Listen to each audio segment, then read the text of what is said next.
going gets tough, the tough get fashionable. Hey, I'm Leslie from FashionTribes.com.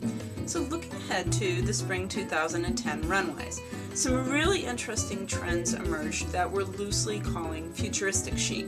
It's Futuristic Chic Week here at Daily Dose of Style. We'll be taking sort of a different side of it every day this week, and the first is kind of a Blade Runner-y feel. It's a really good way to look like a badass in your day-to-day life. I kind of feel like it's what Buffy the Vampire Slayer would wear. It's sexy enough, like, to get the guy. But should you be called upon to, like, fight off the armies of darkness, you are ready and dressed to do so. So it was a little bit more street at Balenciaga and Alexander Wang. Balenciaga did the skinny leather pants, which really, it's so rockery cool. And in some cases he actually was vegetable dyeing leather to look like denim. Very kind of an interesting take on that. And then these sleeveless hoodies, sleeveless leather hoodies that had foam in them. So they kind of stood away from the body in a cool way. Alexander Wang did the sweatpant version, so it's definitely like an interesting take on activewear. At Rodarte, the usual kind of goddessy, ethereal thing that they do, but, you know, still with a lot of studding, shredding, and general all-around Blade Runner-y badassness. And then there's sort of the rock god look at Balmain. This morning coat meets Mad Max.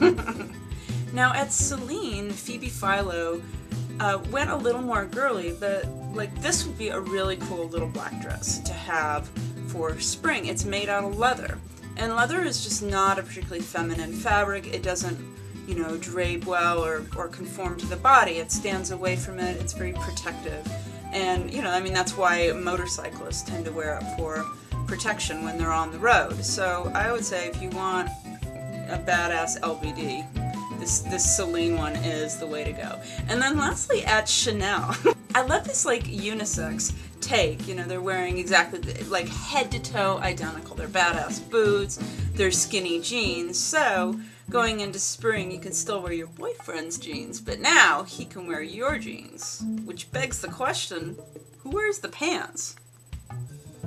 Hey, it's Audrey from On Generation. So this week is our futuristic week. We're taking some futuristic looks and turning them and interpreting them into modern day wear. So today is our futuristic day wear. Now, as soon as I saw Leslie's pick from futuristic day wear, I immediately thought of sequins, black leather, and I thought of silver cuffs. So I really wanted to find aspects of those fashions and bring them into modern day wear. So immediately I went for a black skinny pair of jeans, and I found a sequin shrug, and I found a really cool sequin tank top with a little bit of color to mix it up a bit. And for underneath, for like almost like a camisole to wear underneath the shrug and or the tank top, I just found a basic black tank top.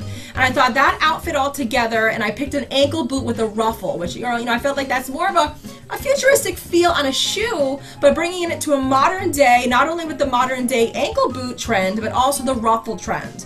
And then to wear on top for some outerwear, I mean, I had to find a tuxedo jacket. So I found a really cropped tuxedo jacket, which I felt just really brought this whole outfit together for some day wear. I also didn't want to stop there. I wanted to find some really almost like a dressier day look. So I found a black sheath dress, very basic. I paired it with the small leather belt, and I found a really cool leather blazer. And I just felt that whole outfit really just spoke to that day wear, taking futuristic looks but interpreting them for modern wear. And of course, for an accessory, I had to go with silver cuffs. I found two gorgeous silver cuffs that could work with either outfit. So this is my interpretation of futuristic day to modern day wear.